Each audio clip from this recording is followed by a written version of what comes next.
অস্ট্রেলিয়ায় বিগ ব্যাশের মতো বড় মঞ্চে আমাদের রিশাদ হোসেন বাংলাদেশের প্রতিনিধিত্ব করছেন। তাকে দেখেই যেন ক্রিকেট ভক্ত সমর্থকদের মনে আলাদা একটা প্রশান্তি।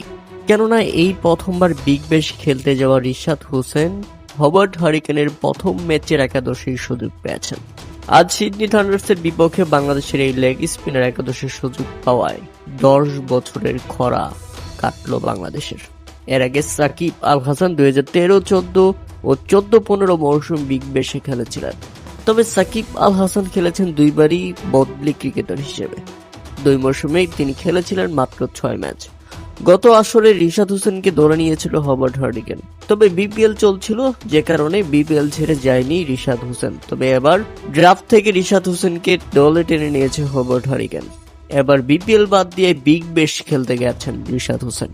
রিশাদ হোসেনকে দলের ব্যাপারে শুরু থেকেই ইতিবাচক ছিলেন অস্ট্রেলিয়ান কিংবদন্তি ক্রিকেটার এবং হবার্ট হারিকেনের head of the strategy Ricky Ponting. আর মাঠে নেমেছেন রিশাদ হোসেন ফুরফুরা মেজাজে, এবং মাঠে নামতেই তার কাছ থেকে অটোগ্রাফ গ্রহণ করেন খুদে ভক্ত সমর্থকরা। বাচ্চাদের অটোগ্রাফ দিয়ে সকল ক্রিকেটাররা মাঠে প্রবেশ করেন, যে মুহূর্ত ছিল সত্যি দেখার মতো।